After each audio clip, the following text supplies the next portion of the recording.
masyarakat dari Songan, Desa Songan. Selamat pagi Bapak Ibu dari rombongan jurusan kimia, prodi kimia di Stasiun Gayana. Pertama sekali, Om Swastiastu. Terima kasih kita ucapkan kepada Tuhan karena dimampukan boleh hadir atau boleh berkumpul di sini di Desa Songan.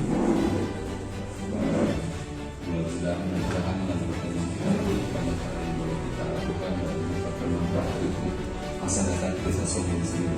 Kami terima kasih pertama sekali kepada Bapak Direktur 1 sebagai Ketua dan sudah mengizinkan kami melakukan program pengabdian kepada masyarakat kepada masyarakat di Desa Songan yang menyasar nanti ke petani di Desa Songan.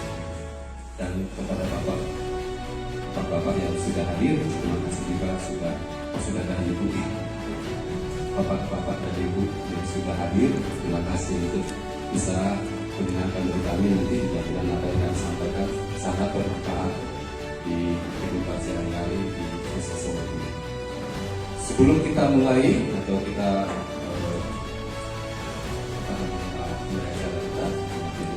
saya akan serahkan waktu kepada Bapak Ketua untuk memberikan kata sambutan sekaligus membuka acara pengajian kita hari ini. Saya persilakan. Terima kasih atas waktunya. Swastiastu yang saya hormati Bu Dayu, pokoknya pimpinan rombongan dari Universitas Udut dalam hal ini fakultasnya MIPA. Sebelum kita lanjut, saya perkenalkan dulu, saya nama Kutup Sakti, Profesor Desa Songan dan di sebelah saya Ketua Organisasi Sekretaris Desa Songan dan Pak Wayan dan juga selaku BPL tadi Desa Songan. Mungkin itu yang dapat saya sampaikan. Jadi pertama mungkin saya mohon maaf yang besar-besarnya kepada terutama Pak Jilya karena miskomunikasi gitu. Sebenarnya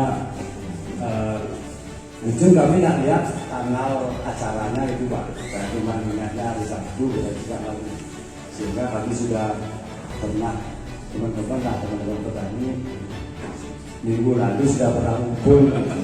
Tahu saya telepon Pak Jil, Pak tanggal 25 Pak Mokal dengan itu. Singapura, Bapak ketua kelompok atau pengurus kelompok, jadi yang satu berperan memang miskomunikasi karena tidak terlihat, tapi biasanya tanggalnya, ingatnya cuma hari saja. Jadi selamat datang dan ucapkan kepada rombongan dan mungkin kepada yang pertama kali masuk wilayah kami, wilayah Desa Songan. Jadi perlu kami sampaikan bahwa Desa Songan ini sebenarnya terdiri dari dua administrasi, tapi secara kewilayahan juga berbeda. Kami berbau di sini. Ada yang saudara kandung, ada maksudnya Songan A1, Songan B1. Itu memang ada positif negatifnya juga. Selama ini tidak pernah berebut batas wilayah jadi tapi ada kami yang sudah saja. Sering sekali kami sendiri satu berbeda tidak tahu mana yang masyarakat Songan A, mana masyarakat Songan B. Kami tahunya cuma kalau sudah datang ke sini pasti masyarakat kami Songan B gitu. Ada tidak hafal semua lah. Itu mungkin. Nah untuk Songan B kami ada 18 dusun.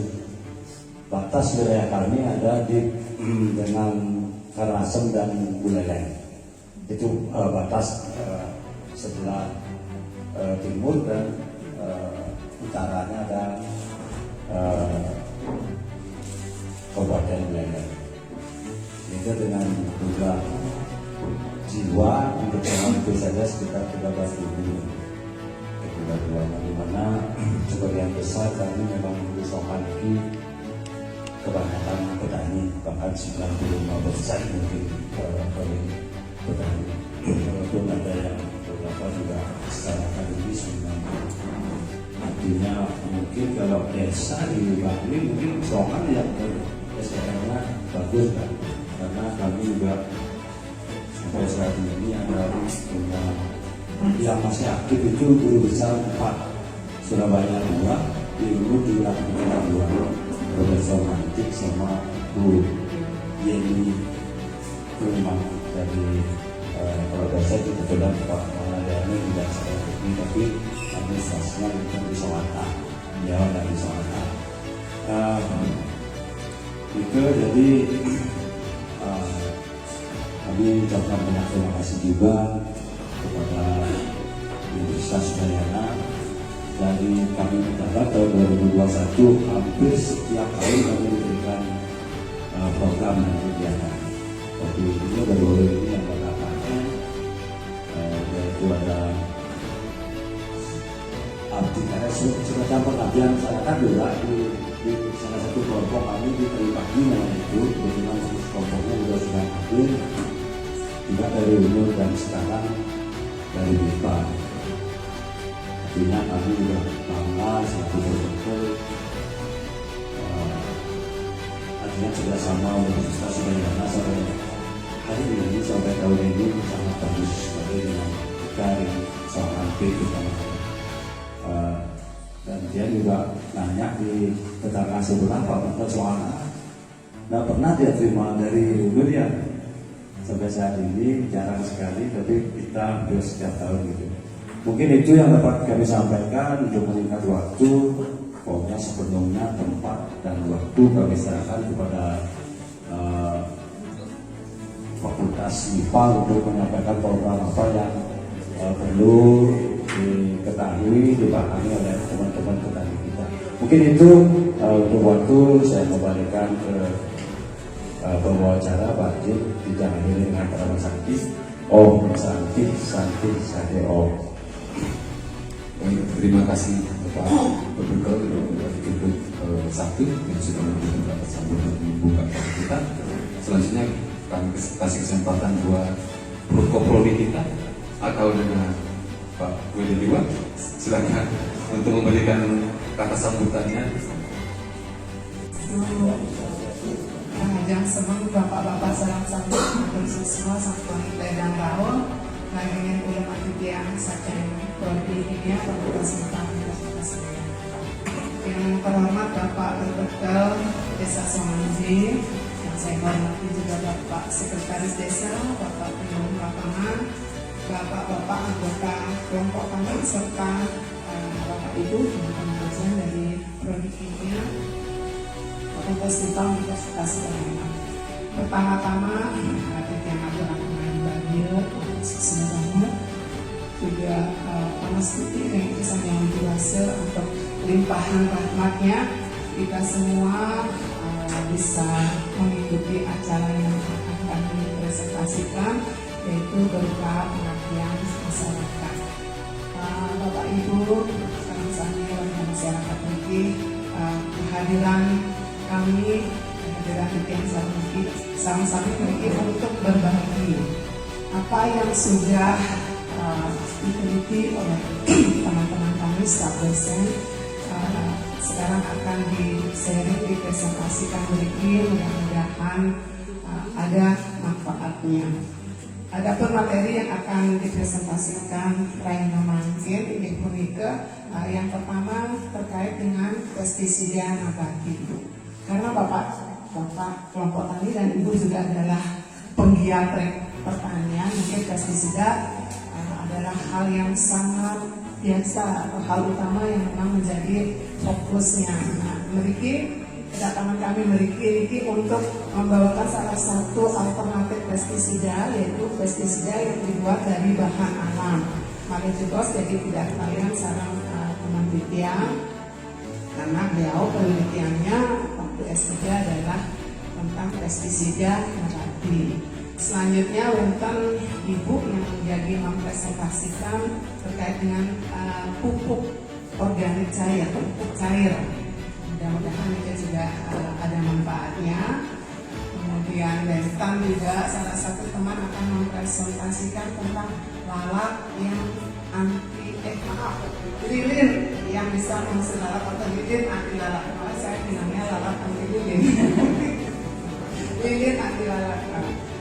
Ibu Indra adalah sebelumnya sudah dikerjakan di lab program studi. Melalui kesempatan ini juga Titiang memperkenalkan peneliti yang di samping Titiang, beliau adalah Bapak Wakil Dekan Bidang Keuangan. Kehadiran beliau mewakili dekan dan juga beliau sendiri adalah staf dosen di program studi kimia. Melalui kesempatan ini terima kasih matur semakin banget dari Bapak kelompok tani Sarang Sami Sampun Ledang Rao, mengingat kesibukan Bapak seorang Ibu akeh pisang, jadi semua banget untuk waktu yang sudah diluangkan. Mudah-mudahan kerjasama ini berlanjut terus sehingga apa yang menjadi tujuan dari Universitas Udayana itu sebagai salah satu kampus yang berdampak itu benar-benar memberikan dampak positif, dampak perkembangan ilmu dan teknologi untuk masyarakat di sini. Jadi yang kira menikah yang bisa yang aturan oleh Bapak-Bapak Sarang Sami. Mohon maaf kalau ada kekurangan, mudah-mudahan apa yang akan dilaksanakan bisa berlangsung dengan lancar. Matur suksemo. Om Santi Santi Santi Om. Terima kasih. Ayu atas sambutannya.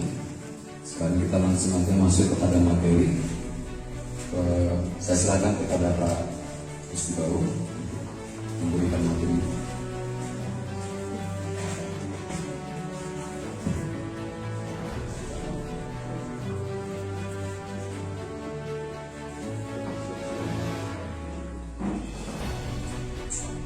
Baik, terima kasih Pak Jin atas waktunya.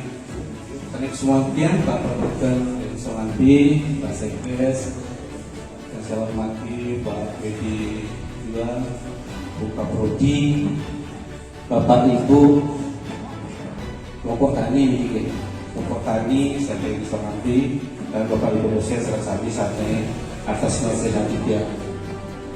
Nah, sebelum kita menyampaikan paparan tentang biopestisida anti lalat, kita ceritakan sedikit kronologis sebelum ini muncul. Jadi kita basic kita memang kimia, S1 S2-nya kimia, S3-nya kebetulan ngambil dari pertanian. Nah, kemudian sekitar seminggu lebih 2 minggu yang lalu jadi keputusan Pak Projin diminta untuk membawakan pestisida nabati. Dia memang bergerak di pestisida nabati, tapi khususnya dari padi. Nah, dia sering pengacara memiliki ke kita ini, kesoalnya katakan kita meter padi, kita bawang putih, bawang merah, kubis. Riset telah yang Indonesia tentang penyakit kulit, tentang penyakit bawang putih, tentang penyakit bawang merah terlebih. Akhirnya di sini sudah di sini, wah kita sampai kita mandi. Kita dah sampai kenapa dia mencoba memberikan biopestisida anti lalat ini. Tetapi kita awalnya dikali ibu pikacanya jadi ada yang ramu-ramu, ternyata ini bapak-bapak segera bapak-bapak segera. Oh mantap berarti cara bapak cerpiak, malas sih orang tadi dengan rajin bagai. Jadi apalagi oleh ramu-ramu jagoan beli. Akhirnya seperti itu. Sekarang mudah-mudahan apa yang kita sampaikan itu bisa memberikan manfaat buat Bapak Ibu petani dan rezeki terkait dengan keberadaan lalat ini. Ya, kalau kita lihat ini dasarnya ngambil turun ke biopestisida anti lalat ini tahun 2024. Ternyata itu judul kompastis jadi sebuah lalat ditemani hingga kedua pecalang bunuh diri itu ternyata dua berita yang berbeda. Yang satu memang kita lalat ditemani, nah bunuh diri sih bunuh diri pecalang kedua pecalang tahun itu juga menjadi disambung menjadi kompastis kan.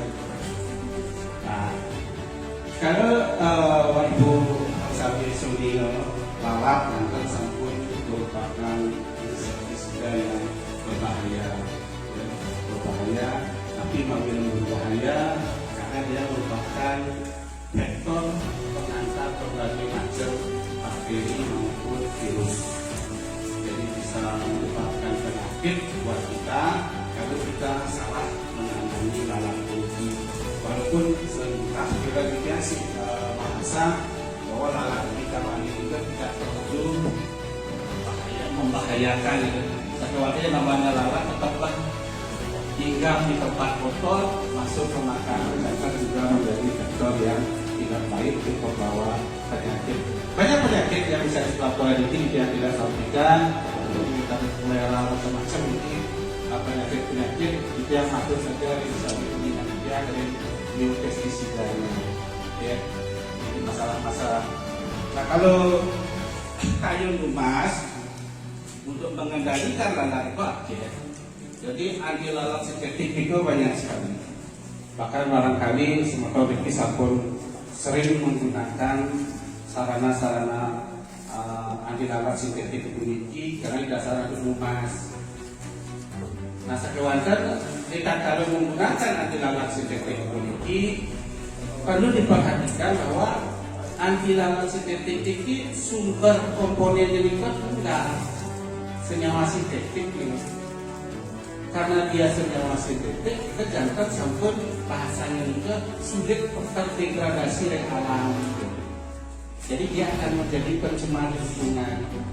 Karena dia sulit terdegradasi di alam, akan bisa menimbulkan dampak negatif terutama pada kita itu penyakit. Karena dia tidak mudah didegradasi oleh mikroorganisme salender di lapangan. Nah karena dia berbahaya seperti itu, kemudian yang paling urgent itu dia bisa menimbulkan resistensi ini terhadap alat-alat salender. Jadi sekali lalat itu bisa bertahan kiannya terhadap satu komponen sintetik anti alat sintetik ini, dia akan berkembang. Kita akan tidak lagi bisa dibunuh oleh anti lalat yang sama. Sekurang-kurangnya tetap ditingkatkan karena dia mutasinya sampun berubah. Karena seperti itu fenomenanya, maka perlulah kita mengambil solusi alternatif bahan-bahan sani ramah lingkungan.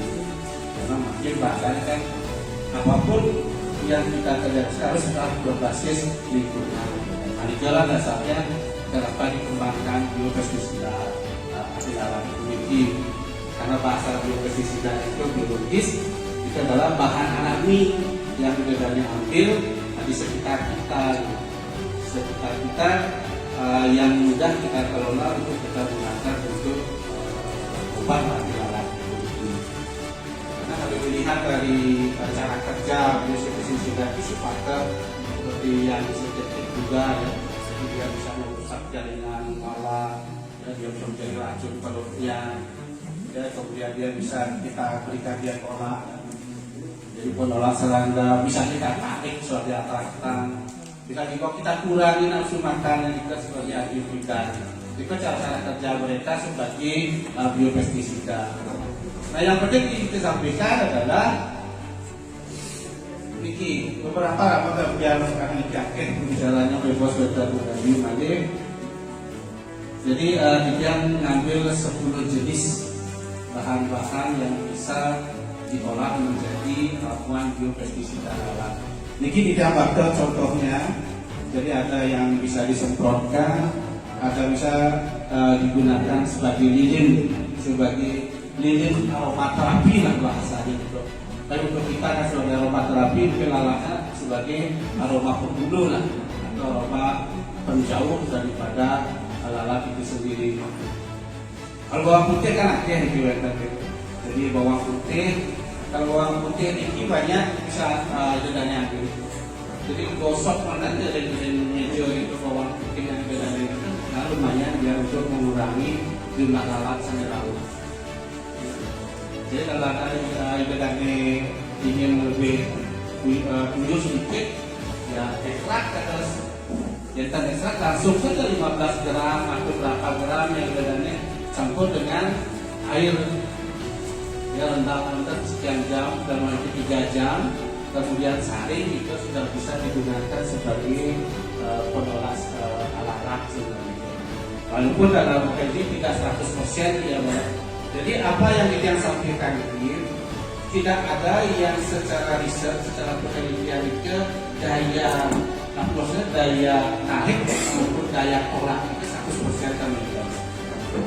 Jadi kisarannya itu masih di bawah karena 70%. Tetapi dalam penelitian lumayan sampai mengurangi jumlah lalat yang bisa kita masuk ke wilayah yang kita isi dengan biopestisida primitif.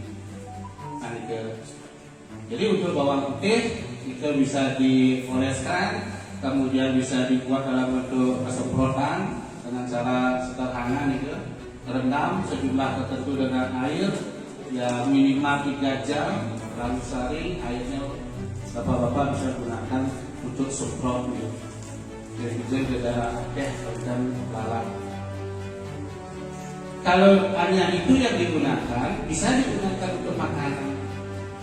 Tetapi kelemahannya juga kalau ditaruh di meja itu dia penyebarannya lemah. Maka perlulah kadang-kadang bisa ditambahkan dengan pasir ke perata atau pengikat. Nah yang sering digunakan perata dan pengikat itu bisa kuin dan deterjen. Itu lebih awet ya.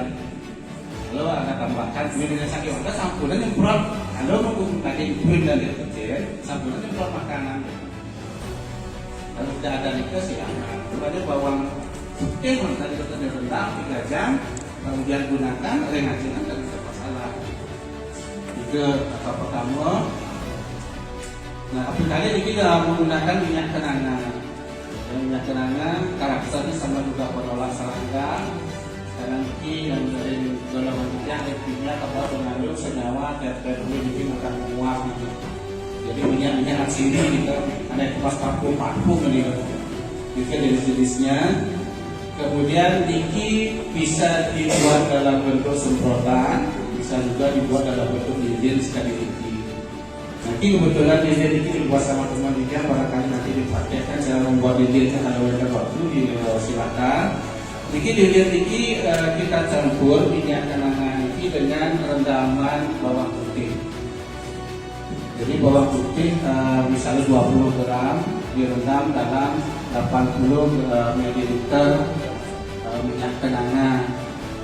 Nah itu berapa persennya itu lalu dimanfaatkan untuk membuat campuran lilin itu niki.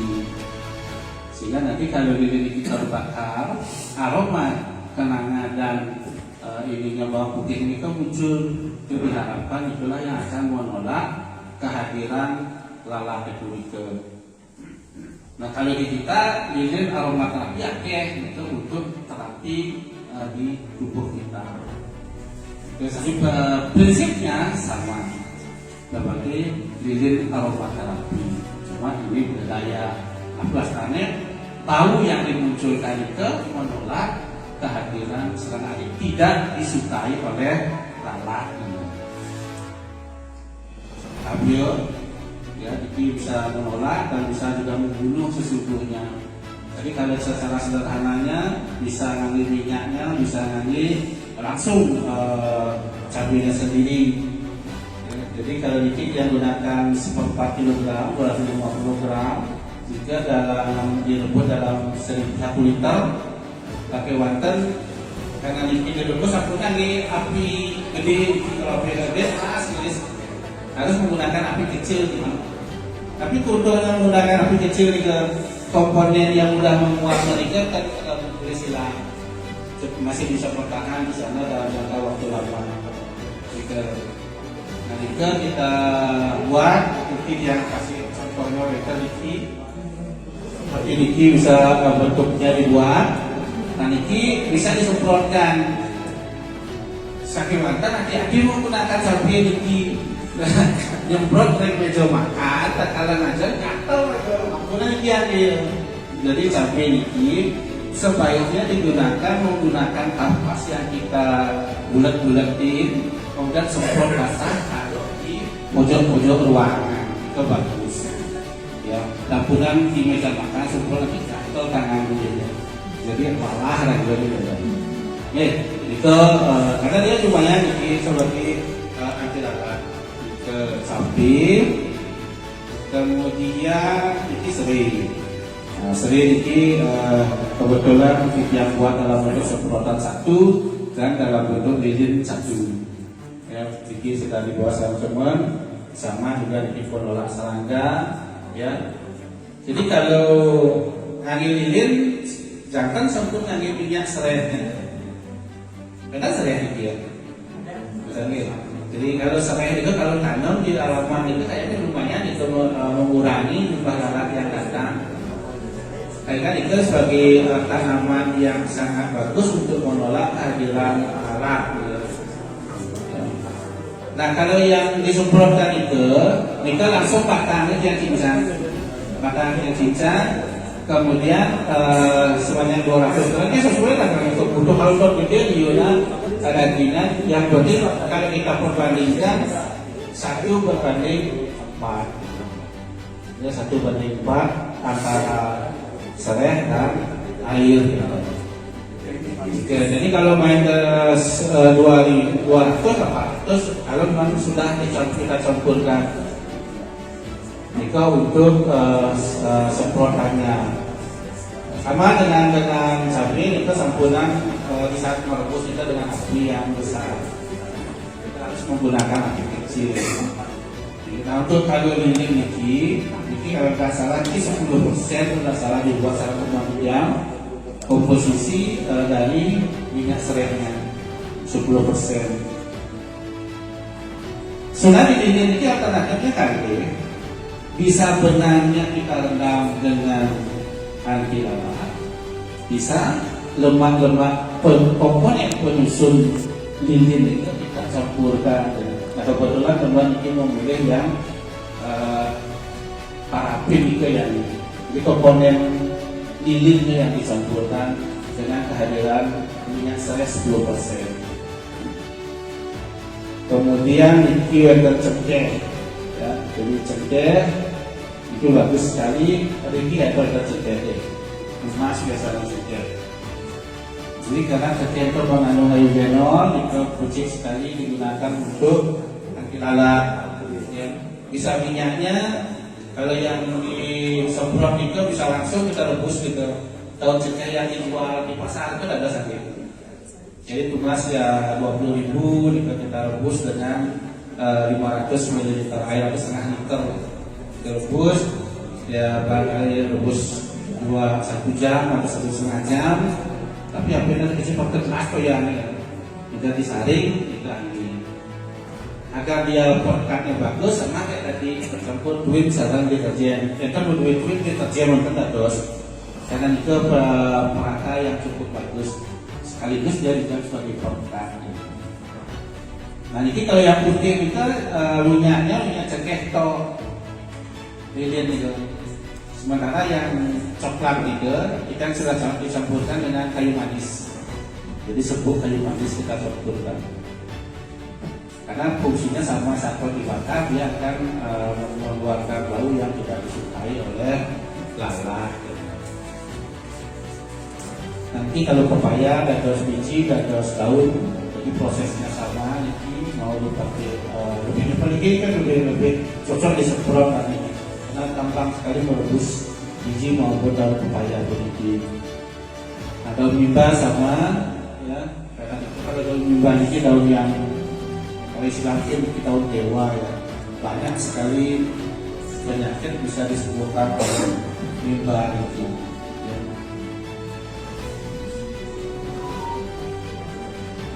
Kemudian ini daun jeruk nipis juga bagus digunakan. Ya. Memang wajar cara kita untuk mengusir lalat atau membunuh lalat itu bisa menggunakan kalau yang umum itu nanti tripleks segi 4 itu tripleks segi 4, kemudian kita lapisi dia dengan lem box gitu, kedua sisinya, kemudian kita semprotkan dengan atraktan penariknya. Ampunan penolaknya, kalau penolaknya rugi, jadi harus menggunakan minyak-minyak yang yang disuka oleh bau lalat. Itu kita taruh di halaman, dia akan berputar-putar. Nanti akan dicari oleh lalat menempel di sana. Kan kalau di ini banyak yang dipakai model itu.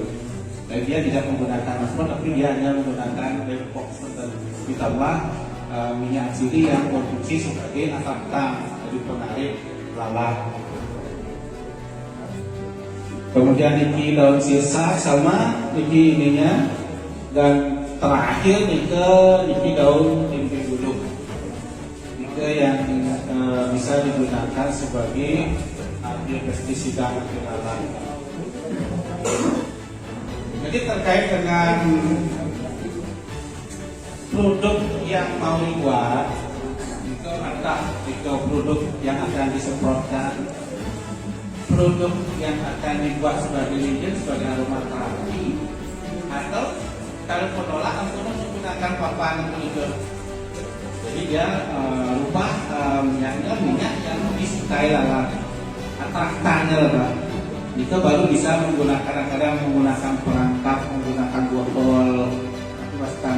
botol aqua ya, yang dilubangi 3, kemudian di dalam dengan batin lah yang disukai lalat itu akan masuk ke dalamnya. Nah, di dalam juga disemprotkan dengan pembunuhan.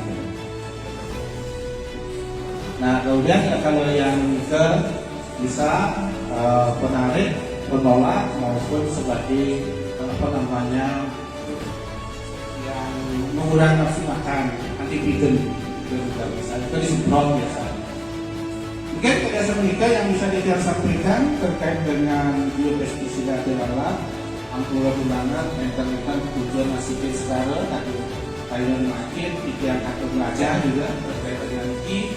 Mudah-mudahan dengan pertemuan ini yang mendapatkan informasi yang lebih paling barangkali terkait dengan biopestisida anti lalat, karena yakin Ikian sementara ini sampun menggunakan alat sarana-sarana iki.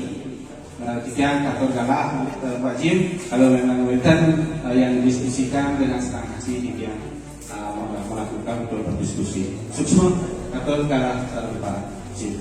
Terima kasih Bapak Kristowo yang sudah memberikan materinya. Kalau ada pertanyaan dari Bapak atau Ibu, boleh ditanyakan. Silakan.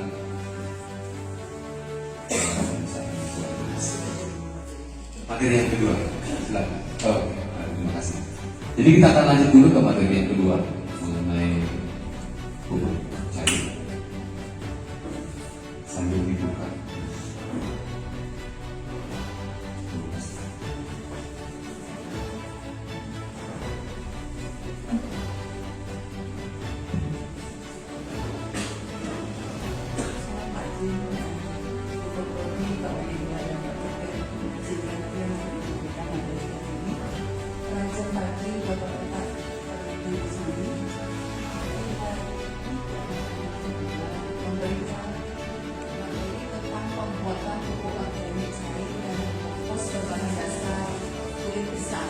Jadi ini merupakan hilirisasi dari pemimpinan tim kami, di mana kami harus punya kewajiban untuk menyampaikan apa yang kami kerjakan.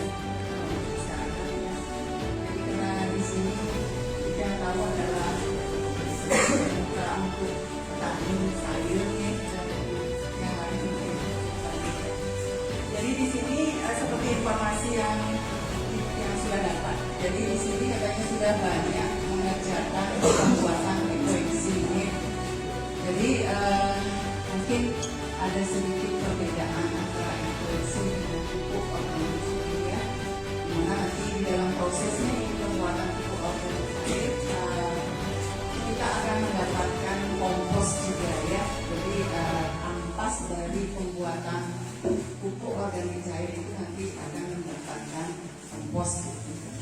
Jadi kalau kita lihat secara definisi pupuk organik cair adalah pupuk yang tersusun dari sisa makhluk hidup seperti pelapukan, sisa-sisa tanaman, hewan dan kotoran manusia.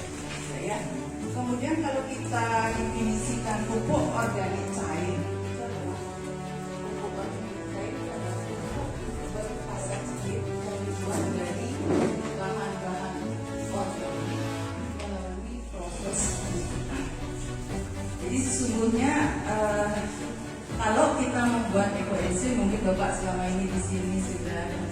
sebelah kami juga Pak Prof yang sering membuat itu ya. Jadi ekoenzim itu mungkin menggunakan bahan yang segar ya, yang mempunyai aroma yang khas, itu biasanya dipakai. Tetapi kalau untuk membuat pupuk organik sendiri ini bisa kita menggunakan bahan yang sudah busuk pun bisa. Yang kita cari di situ adalah kandungan haranya. Misalnya kenapa kami di sini menggunakan kulit pisang, karena di situ banyak mengandung unsur kalium, nitrogen dan fosfor. Dan itu bisa kita olah menjadi pupuk NPK. Nah, ini ada aspek kalau kita mau membedakan antara pupuk organik cair dengan ekoenzim di sini ya. Kalau dari aspek tujuan utamanya di sini yang satu, kalau dia POC itu untuk mengumpulkan tanaman ya, untuk menambah unsur hara. Itu adalah aspek utamanya. Kalau ekoenzim sini untuk pembersih alami, kemudian disinfektan, penguraian limbah atau campuran pestisida alami. Ya. Kemudian kalau dari bahan utama, kalau POC kita menggunakan limbah, ya, jadi sisa. Jadi dalam hal ini kita juga bisa mendukung program pemerintah untuk mengatasi sampah organik. Nah, ini saja di sini sampah organik yang saya pakai itu adalah kulit pisang, ya. Oke, kemudian kalau di ekoenzim mungkin bisa menggunakan campuran kulit buah segar. Saya karena itu biasanya yang dalam kondisi segar. Kemudian kalau di POC kita menggunakan biocycle. Nah, dalam hal ini saya menggunakan EM4 ya. Jadi itu sebagai biostarter atau untuk mempercepat terjadinya proses fermentasi. Kalau di ekoenzim biasanya kita tidak menggunakan itu, ya. Kemudian lama fermentasinya itu 10 sampai 14 hari itu sudah jadi ya, hanya saja. Nah, kalau di ekoenzim mungkin 3 sampai 6 bulan atau lebih ya, karena dia fermentasinya lama menggunakan bakteri yang berasal dari fermentasi itu sendiri. Jadi kita tidak nambahkan bakteri dari luar. Nah, kemudian hasil akhirnya kalau di POC itu dia mengandung unsur hara makro, kemudian ada mikro. Jadi ada unsur hara seperti tadi yang sudah saya katakan itu ada N, P, dan K, ya. Itu yang memang diperlukan oleh tanaman. Kemudian kalau di ekoenzim dia mengandung enzim dan asam organik itu untuk membersihkan, menguraikan dan menetralkan bau. Itu biasanya pakai ekoenzim. Kemudian kalau penggunaan POC itu biasanya disiramkan ke tanah, ya, disiramkan ke tanah atau disemprot ke daun penggunaannya. Ya. Kalau untuk ekoenzim itu digunakan untuk pembersih lantai, pengusir bau dan lainnya ya. Kemudian kalau dari segi warna, POC biasanya warnanya coklat ya. Kalau ekoenzim biasanya itu agak jernih. Jadi agak coklat karena itu ada kandungan hara ya. Nah, sebetulnya apa yang melatar belakangi kami mengerjakan ini sebenarnya hanya satu, yaitu karena adanya isu permasalahan sampah ya. Jadi itu yang merupakan latar belakang kami melakukan penelitian ini ya. Jadi misalnya di sini kalau kita lihat ada sampah rumah tangga, sampah pasar tradisional, perkantoran, kawasan, pusat perniagaan dan fasilitas publik seperti kegiatan lain yang menghasilkan sampah ya. Dan itu yang perlu dikelola sebenarnya. Nah, kemudian kalau kita lihat ini pada tahun 2022 itu ada 69 juta ton sampah yang penampungan yang di Indonesia. Nah, kemudian apa dampak yang terjadi? Jadi ini dampaknya kalau sampah banyak, ya berserakan seperti ini ya, pasti pada akhirnya akan menimbulkan polusi ya. Jadi di samping pemandangan tidak sedap dipandang, juga akan menimbulkan penyakit ya. Jadi ini bisa sebenarnya kita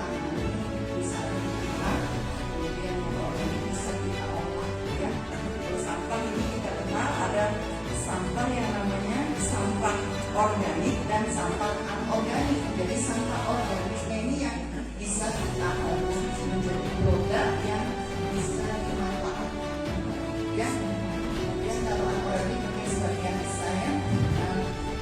Nah, salah satu sampah organik di sini adalah kulit pisang ya. Jadi kalau kita lihat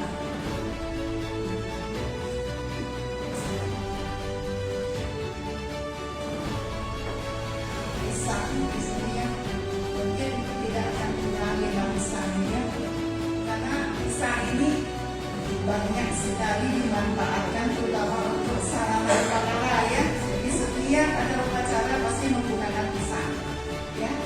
Jadi itu pasti ada limbahnya. Kemudian pisang juga sebagai bahan baku makanan, jadi bisa diolah menjadi kue dan yang lainnya, dan kulitnya itu kita bisa manfaatkan ya.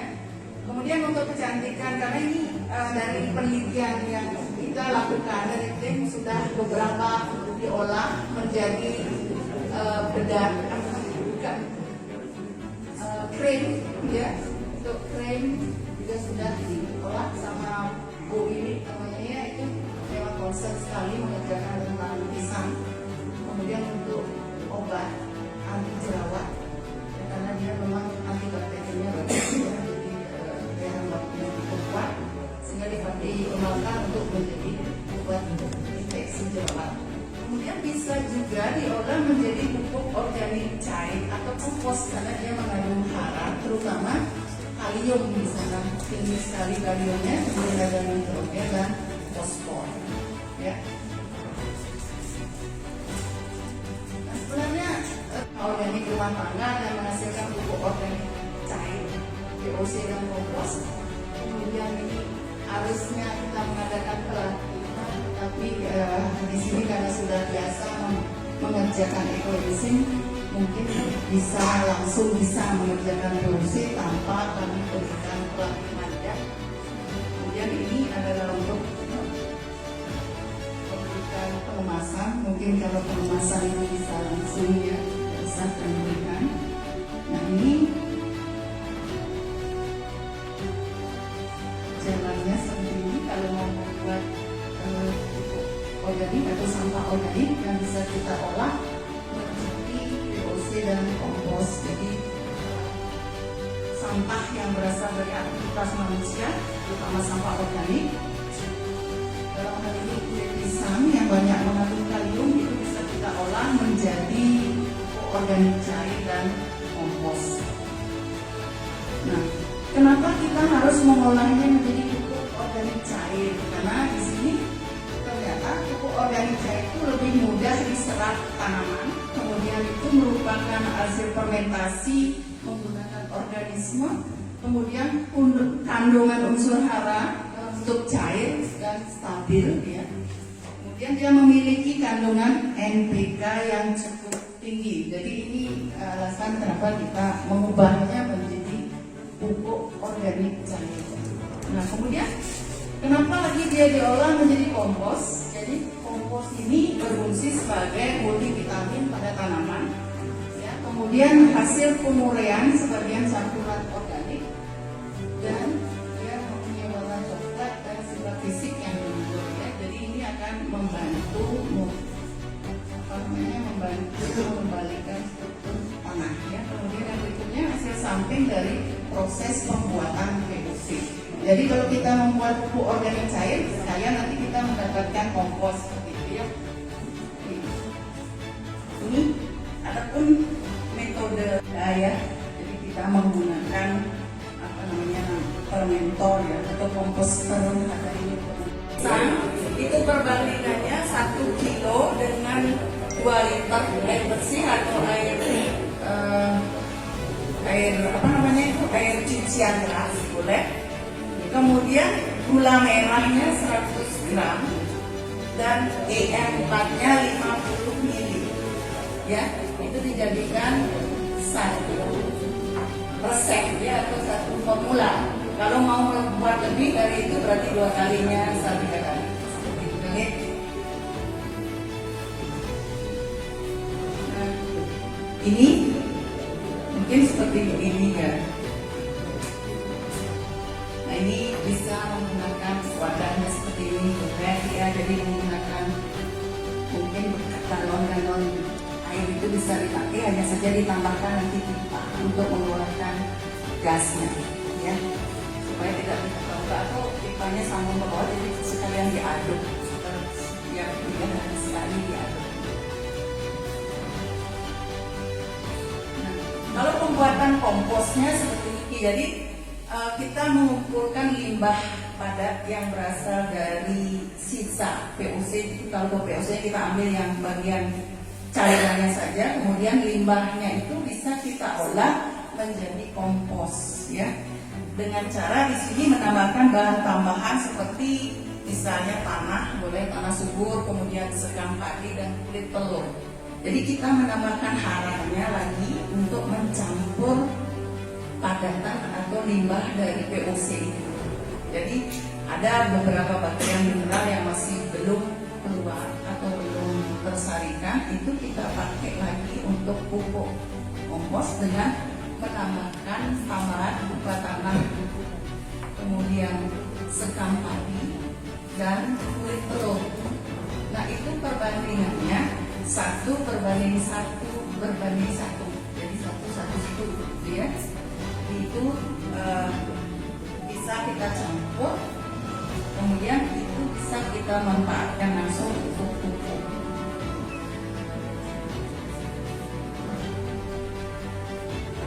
Ya, jadi sisa dari produk samping padatan ini kita tambahkan sekam padi atau tanah, sekam padi dan kulit telur. Ini akan menjadi dia, kalau tidak ada kulit sekam padi, tanah sama produk samping itu bisa. Kemudian kita tambahkan kulit telur, karena kulit telur di situ banyak mengandung kalium, nitrogen dan fosfor.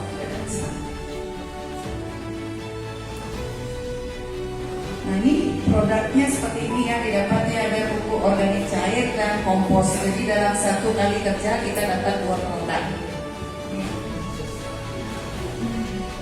Nah, bagaimana cara penggunaannya? Jadi untuk pupuk organik cair, kalau untuk penyiraman tanaman itu kita campurkan 10-20 ml VOC per 1 liter. Jadi siram ke akar tanaman seminggu sekali. Jadi biasanya seminggu sekali, jangan setiap hari. Kemudian untuk penyemprotan daun, itu dianjurkan lebih banyak, ya 5-10 ml per liter air. Kemudian semprotkan ke daun pada pagi atau sore hari. Dan ini pun dilakukan seminggu sekali, tidak setiap hari. Nah, itu yang bisa saya berikan untuk hari ini. Mudah-mudahan kelihatan manfaatnya nih, atau apa yang saya berikan mungkin bapak di sini sudah lakukan, tapi mungkin ada sedikit tambahan dari kami, mudah-mudahan itu ada manfaatnya. Saya kembalikan lagi. Terima kasih. Baik, terima kasih pemaparan materinya dari Bu Dayastiti. Kita akan lakukan sesi tanya jawab selama 5 menit bisa atau 10 menit. Kita masih punya waktu. Silakan Bapak Ibu, boleh bertanya.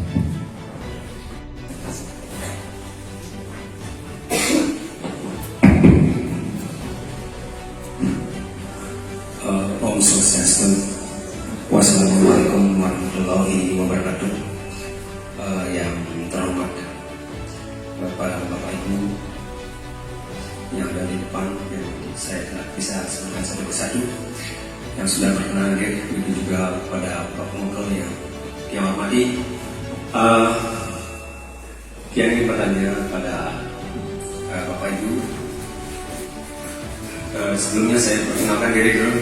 Dia dari salah satu kelompok tani hutan, ya, yang kelompok tani yang berada di hutan, namanya Eka Tunas Marta. Dan saya sendiri salah satu pengurus di kelompok tersebut. Dan yang dia tanyakan Niki, program Niki, pengabdian Niki, bagaimana bentuk dari pengabdian Niki pada masyarakat, apakah Niki continue nanti cuma beberapa hari atau beberapa bulan, karena saya sangat mengapresiasi sekali dengan adanya program Niki, di mana dengan adanya program Niki di mana-mana Niki sebagai kelompok tani di dunia sudah menambah wawasan atau ilmu tentang bagaimana caranya mengelola lahan pertanian biar tidak tercemar. Nah, juga adakah yang kian tanyakan ini bagaimana bentuk nanti Bapak Ibu nanti mungkin di kemudian hari mengirim mahasiswa di sini atau untuk praktek untuk melaksanakan praktek di sini terus datang ke kelompok-kelompok kami atau bagaimana juga ada sumbangsih dari Bapak Ibu untuk memberikan sebuah alat atau pelatihan bagaimana caranya menjaga biar alam itu tidak terjaga dari polusi dengan mekanisme pupuk atau pestisida lainnya. Nah, terus sekali saya sudah pernah melaksanakan itu, melaksanakan di kelompok kami. Kita pernah membuat suatu pupuk namanya yang berasal dari buah-buahan itu yang sudah pernah itu jauh sekali hasilnya, bahkan 2 kali lipat. Tapi karena itu memerlukan proses yang lama 3 bulan yang bikin pupuk itu dari bahan buah-buahan ada pepaya, ada pisang, terus ada itu bahkan hasilnya 2 kali lipat. Karena kalau sebelumnya yang pakai pestisida kimia itu panen tomat hanya 14 kali. Nah, dia rutin disemprotnya setiap 3 kali sekali, itu panen tomatnya menjadi 19 kali. Tapi itu cuma 1 kali saya praktekkan karena waktu corona tidak ada kerjaan, coba kerja praktek begitu dan kebetulan corona sudah pulih sehingga saya banyak kerjaan, tidak pernah lagi buat begitu. Saya coba sekali lagi itu dan itu juga sangat, dan hasil buahnya sangat besar sekali. Dimana tomat saya semprot setiap 2 kali atau 3 kali sekali itu besarnya seperti apel. Tapi yang paling bagus ternyata itu buah nanas. Saya coba pisang, terus ada semangka, itu buah nanas paling bagus, paling cepat gitu. Nah, itu sebagai review yang barangkali teman-teman sudah coba juga, sehingga dari program ini yang lunas masukan terus pelatihan juga, atau juga mungkin mainkan buku-buku ya yang minta mulai kalau kita tertarik ada kemudian yang ini semua sudah penelitian yang belajar pasti semua. Terima kasih atas pertanyaannya, masukan juga buat kami nanti. Siapa yang bisa menjawab ini? Silakan Bapak. Siapa aja boleh. Atau dari Koprodi boleh juga dari, karena ini menyangkut program. Coba pertanyaan Bang Bumi besar harapan kami sih memang kalau kegiatan pengabdian ini berkelanjutan, ya saya harapkan Koprodi juga sepertinya supaya kegiatan ini kalau bisa begini, ya salah satunya adalah kita punya program Bina Desa.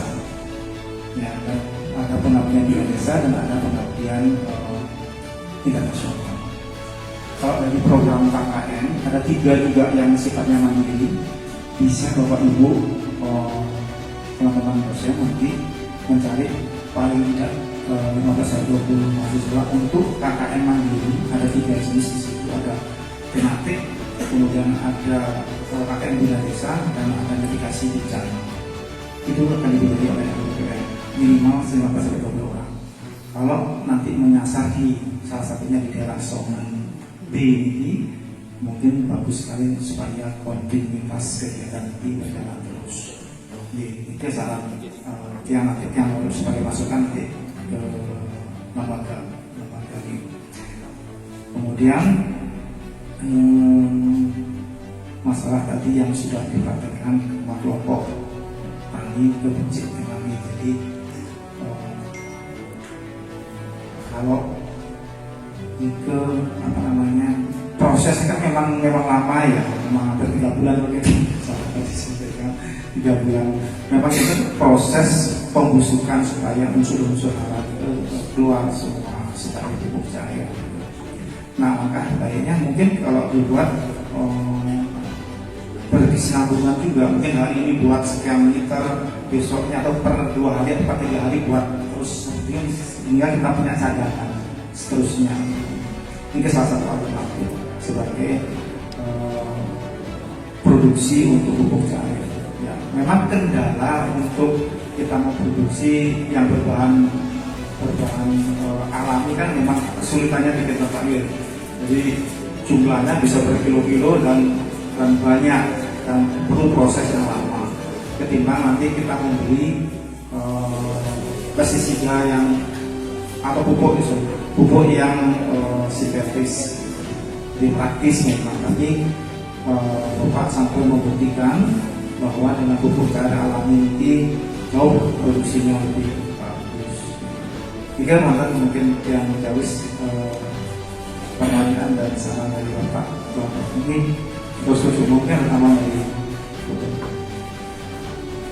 Terus Bapak untuk pertanyaannya terkait dengan program pengabdian yang dilaksanakan tentunya atas arahan dari Regional juga, kami ada 2 jenis pengabdian yang didanai dari komunitas, dan pengabdian bina desa dan pengabdian internasional, serta satu pengabdian yang memang dilaksanakan sepenuhnya oleh program studi. Wonten satu lagi yang namanya magang magang berdampak atau kampus berdampak, di mana mahasiswa Nike akan terjun ke desa selama 1 semester yang bisa dikonversikan ke 20 SKS perkuliahan, sama dengan belajar di kampus 1 semester.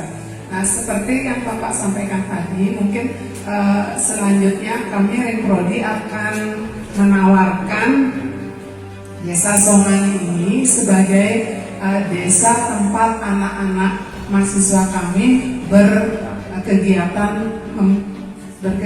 bina desa atau MBKM bina desa di semester yang akan datang. Maka semua Bapak atas kesempatannya, ini akan kami jadikan catatan bahwa mahasiswa kami akan saya berikan alternatif tempat untuk berkegiatan atau mengabdi di desa namanya, itu selama 1 semester. Kalau semester kemarin mahasiswa kami melakukan di desa Ungasan.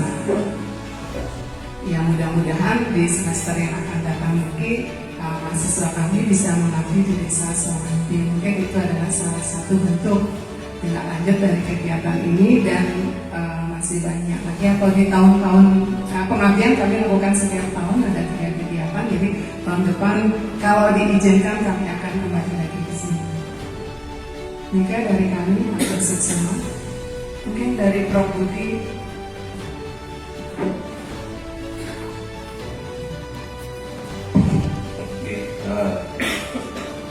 Ini tidak mohon kembali kita untuk pertanyaan Bapak Sandiaga. Pertama sudah yang sudah diberikan tanggapan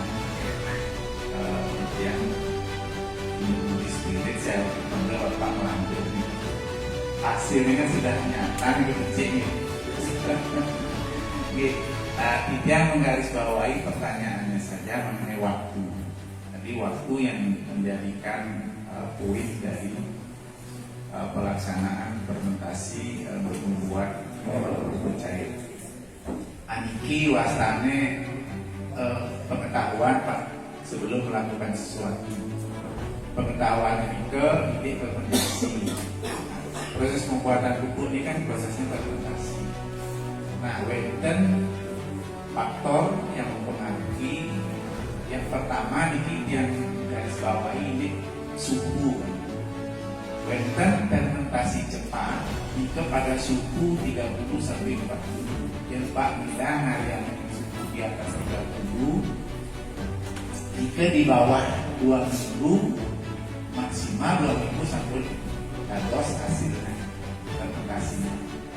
kalau yang Pak maksud tadi yang lama itu kan karena suhu normal atau suhu di bawah 20.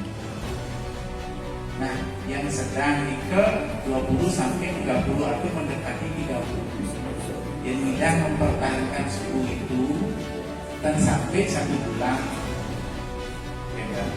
Nanti wau siki wau dari suhu nih ke yang tidak mempertahankan suhu 35 cepat Pak fermentasinya dan sampai maksimal 2 minggu. Yang tidak mendekati 20 sampai 30 jika 1 bulan. Yang normal yang Pak Bau hampir 3 bulan normal benih. Coba dicek suhu dingin rata-ratanya minap yang itu dari sekitar 27 sampai 30 nih. Nah, berarti kalau bisa dipertahankan itu ya suhu sedang kita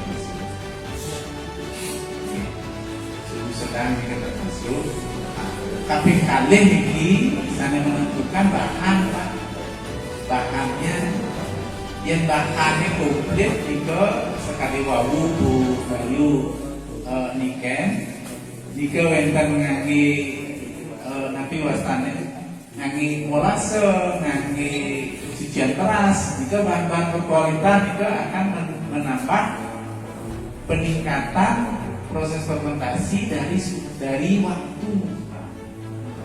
Dan jadi bahannya juga menentukan bahan ke ilmunan CN rasio namanya rasio CN.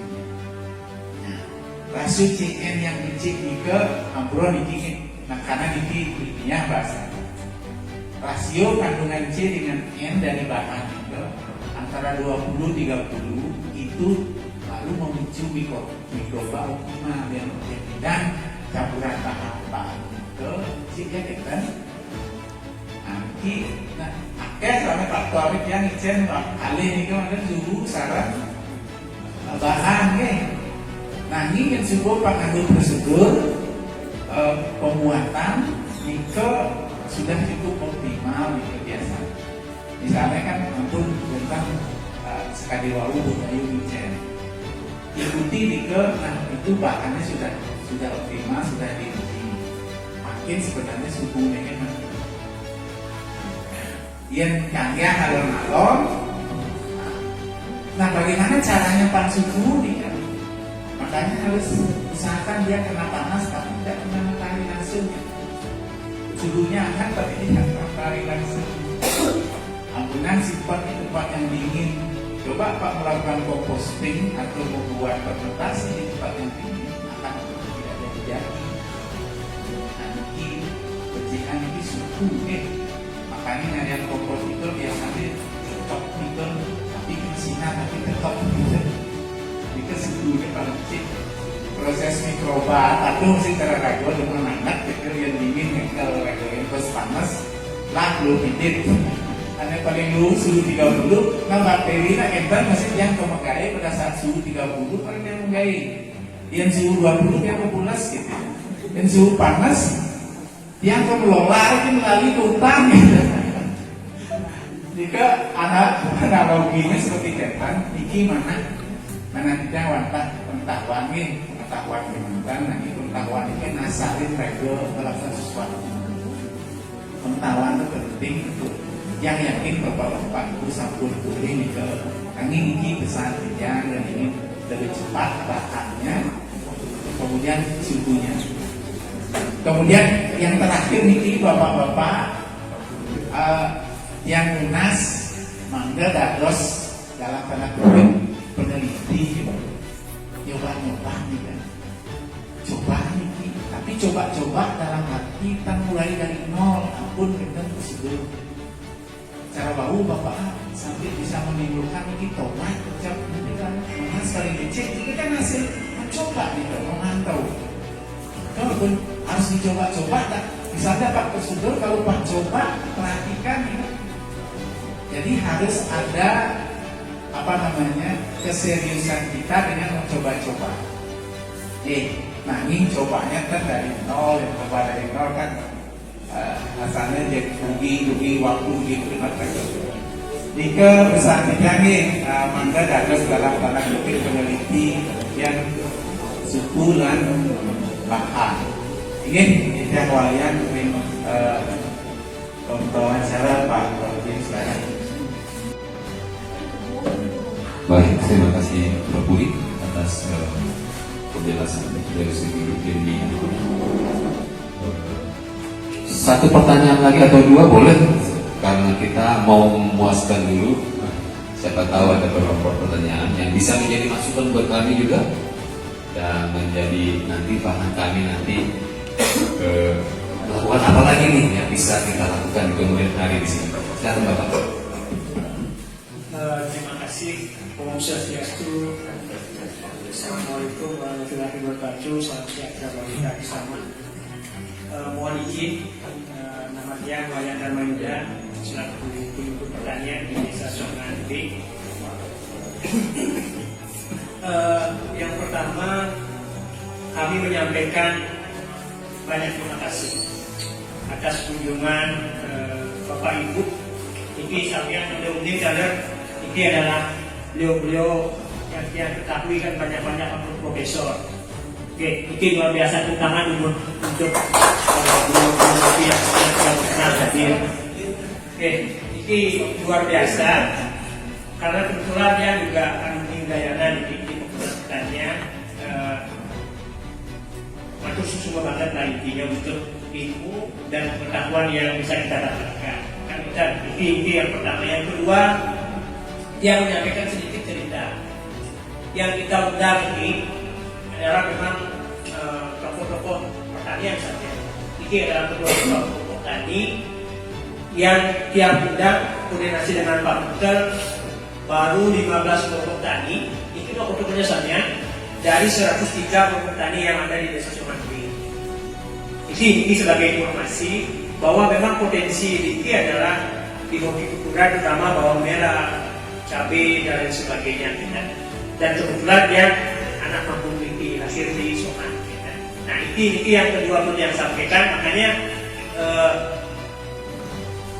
ini tokoh-tokohnya bila perlu bisa disebarluaskan sama anggota kelompok taninya, ini kan luar biasa untuk kita dapatkan informasi. Dan yang ketiga satu lagi, topik yang disampaikan oleh Bapak Pusatnya ini tepat sekali untuk disongan sebenarnya. Dan dia langsung pada ini ilmu dan dia akan pakai secara langsung praktek untuk melaksanakan. Bila perlu kalau misalnya memang wajar nanti hasil dari pupuk, dari lilin dan lain sebagainya untuk menanggulangi lalat, ini adalah jawaban yang kita cari di Desa Songan. Kenapa? Karena gini, ini makin kan dari COVID-19 makin tren adalah di villa. Kan tidak kan? Di glamping. Ini aku tokoh-tokoh juga punya banyak villa juga di kan? Punya pelaku pariwisata juga katanya. Dan juga memang bergelut di pertanian. Tidak akan lepas ini. Nah, tantangan dari 2019 selesai COVID, dan kasus kan merebak lalat. Kan ini sampai Pak Menteri Pertanian, Menteri Pariwisata waktu itu adalah Sandiaga Uno, kan berkunjung ke Buaya Devasya. Dan kebetulan dia yang ikut mendampingi beliau, mewakili Bapak Kepala Dinas Pertanian waktu itu mendiskusikan masalah lalat. Belum ada jawaban sebenarnya waktu itu. Dan semoga apa yang disampaikan tadi dari narasumber bisa menjawab hambatan dan kendala yang dihadapi oleh kita ini.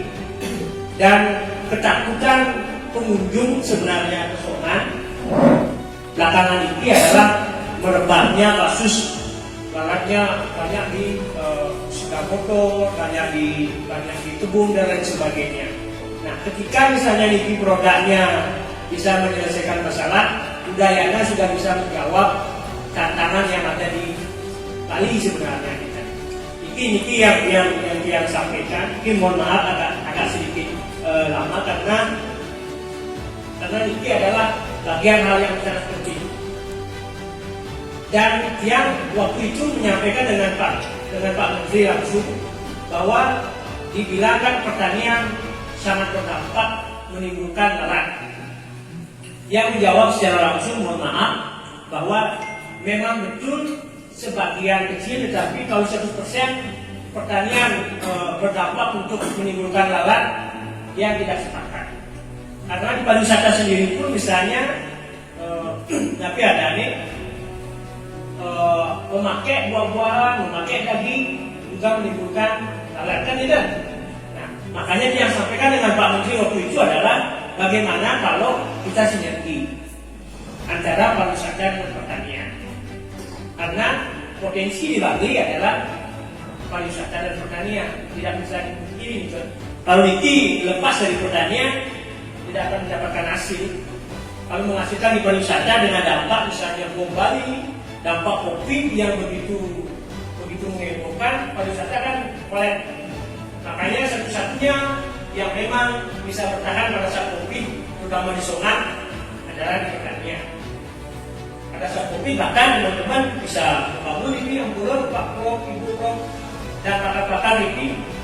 Ini yang sebenarnya memang yang disampaikan adalah tapi ada nih sinergi antara pertanian dan pariwisata. Dan tantangan yang terakhir adalah memang di Danau Batur. Dan kita punya Danau Batur yang memang luasnya 1.680 hektar. Ini kan berdampak kepada sektor pertanian, berdampak kepada pariwisata dan lain sebagainya. Dan terutama pupuk organiknya. Nah, terutama pupuk organiknya yang disampaikan tadi Bu Dayu, terima kasih. Dan kita bahan-bahannya hampir semua ada di sini. Dan terus terang yang secara pribadi memang yang pelaku pertanian langsung, tidak hanya biologis, yang pelaku, yang budidaya bawang langsung, dan dia memang hobi, kan? Memang dia apa yang disampaikan oleh Bu Dayu tadi, bahan-bahannya dia punya semua, tanam di rumah. Gitu. Nah ini yang dia sampaikan, intinya yang tidak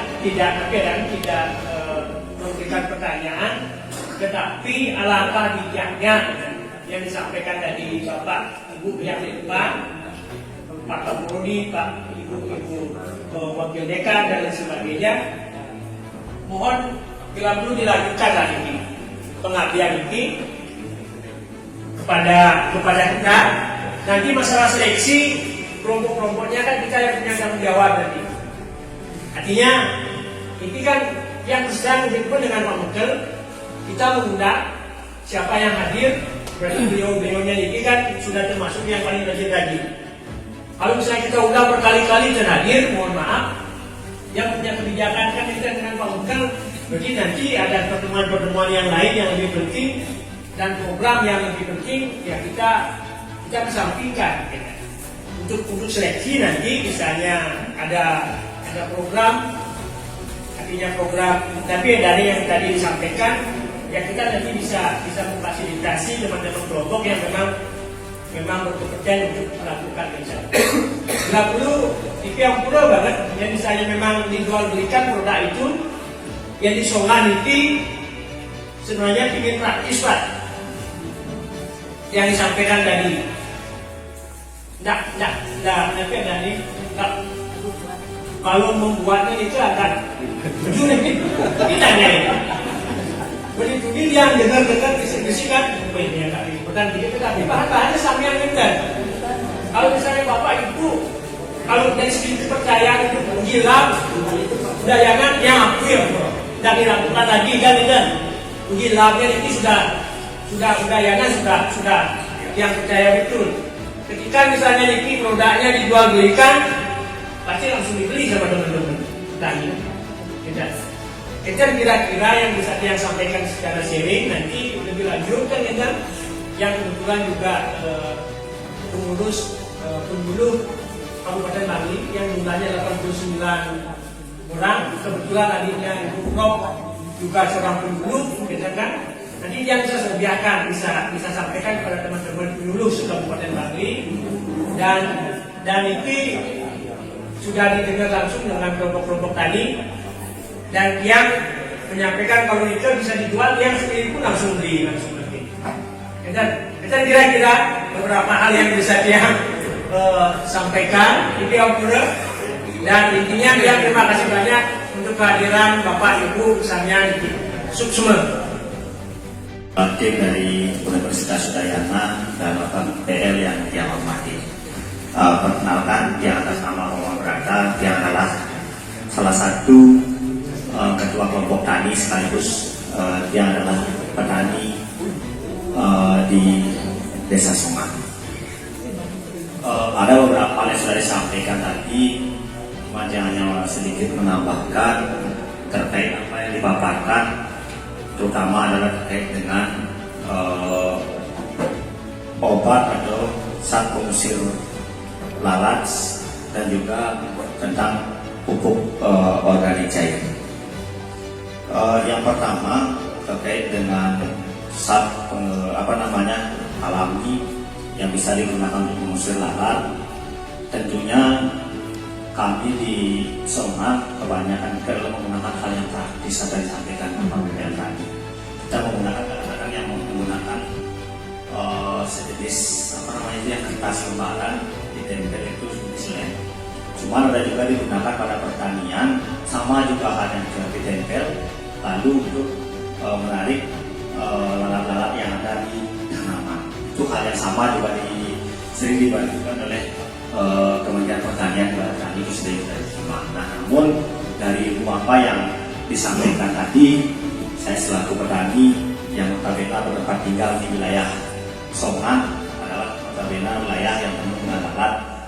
Semoga itu akan yang dari apa yang disampaikan tadi mungkin akan menjadi uji coba baru. Nah, mudah-mudahan dari apa yang ada di sekitar kita yang dapat mengusir lalat akan kita uji coba terutama dari rumah tangga masing-masing terlebih dahulu. Itu yang pertama.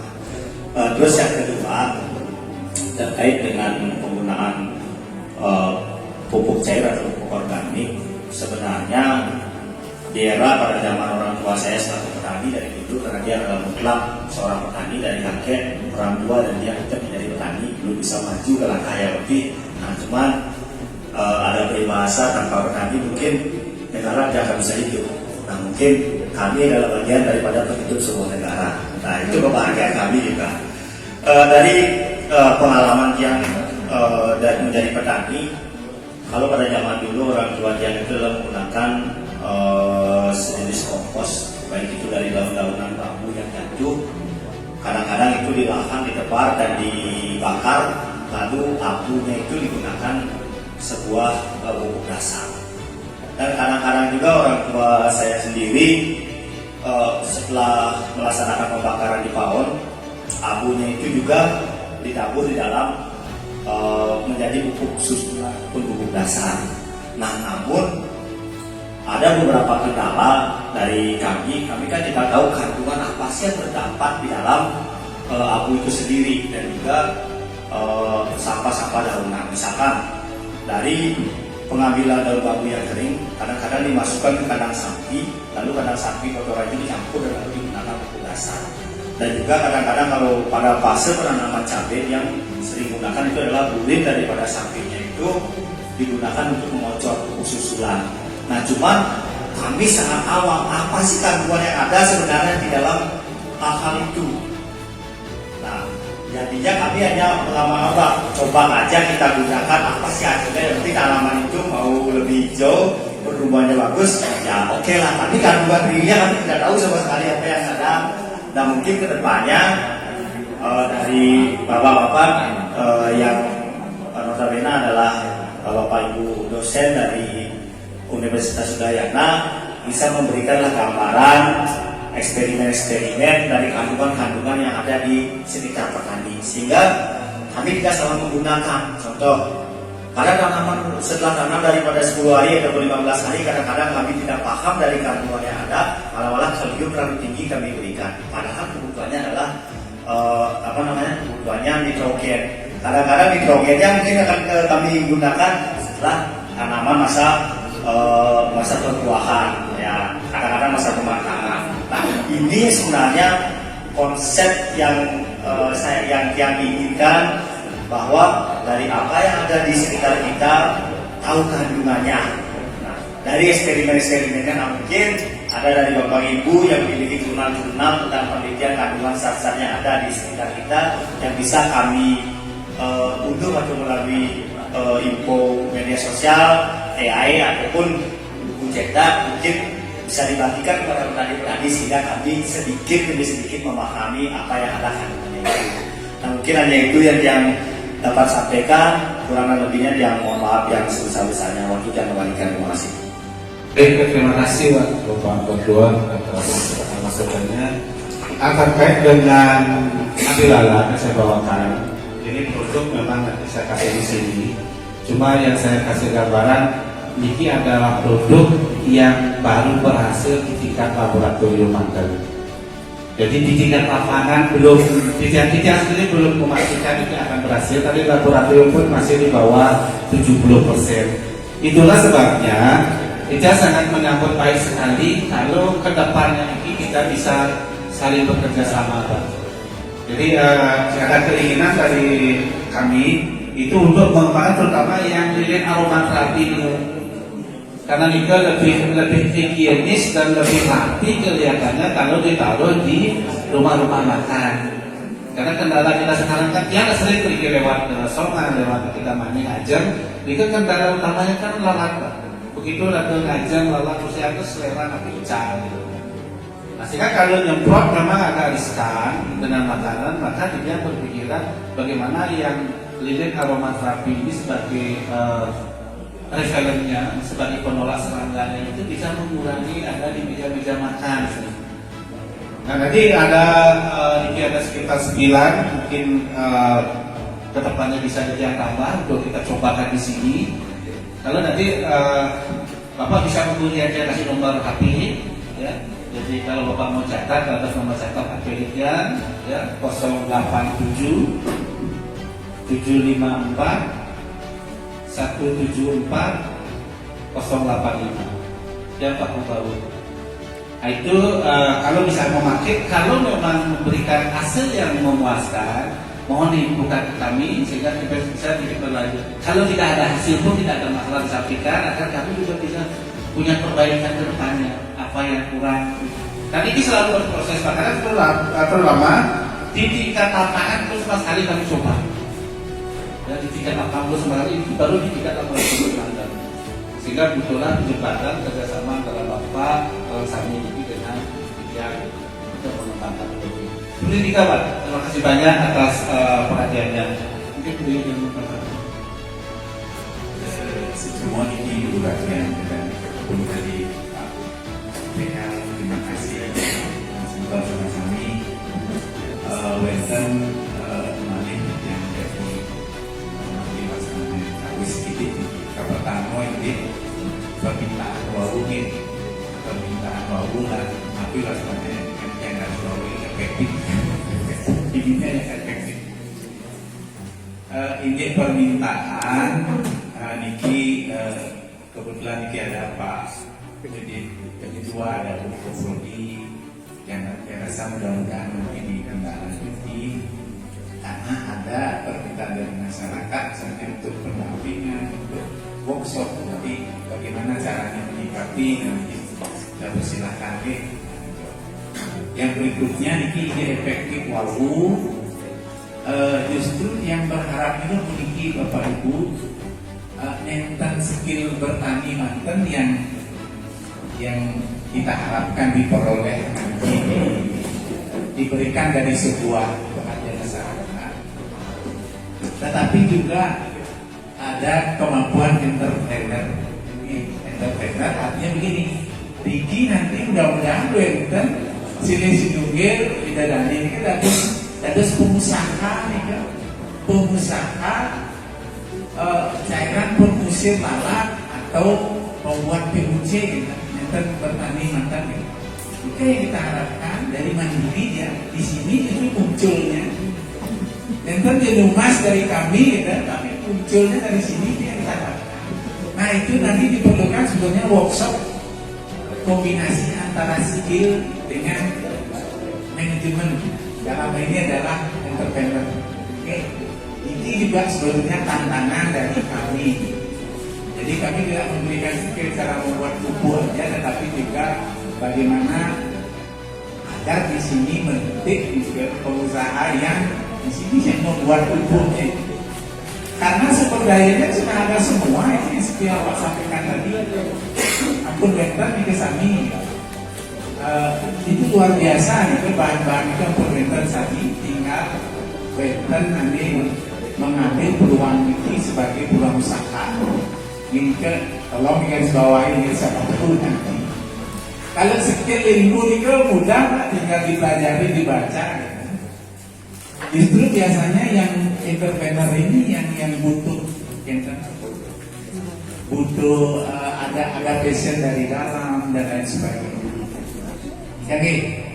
Nah, kaping 3 niki indek diwawu enten bahan-bahan yang telah mereka jadi coba cinaan diwawu cara membuat PUC.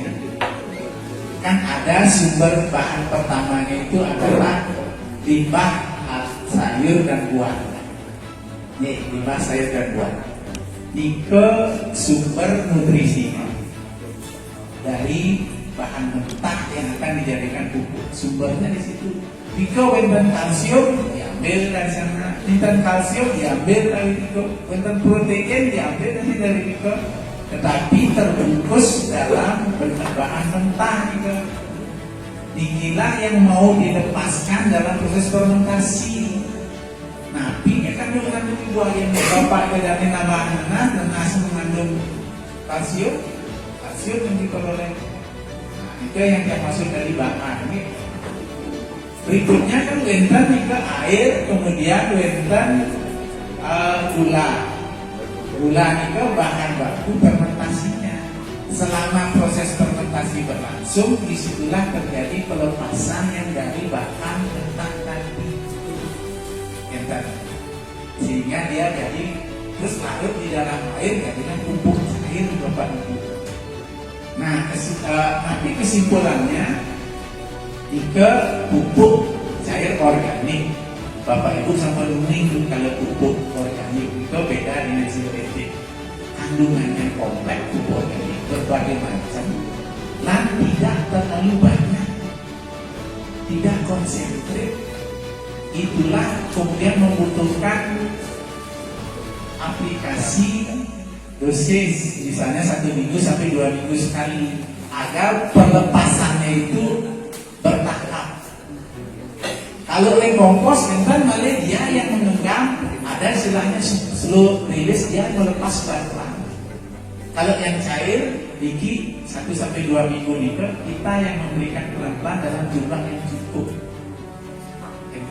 Kalau Bapak pakai kimia, konsentrat luar biasa. Itulah tadi, tanaman butuh buah kita kasih 50, kita kasih 100. Itu yang 100 itu adalah disinfektan. Kalau tanaman butuh buah, organik itu mampu menyediakan 1 dulu. Kalau kita bagus kualitasnya 2, nanti dibutuhkan lagi tambah 2 secara bertahap. Kan keunggulannya itu bahan organik juga. Makanya aplikasinya juga ada prosesnya. Jika kalau dicair tadi dia larut di dalam airnya, kalau dikompos nanti dia terikat di dalam matrik komposnya. Kalau kompos nanti ada namanya kapasitas tukar karbon, dialah yang memegang kalau dikompos.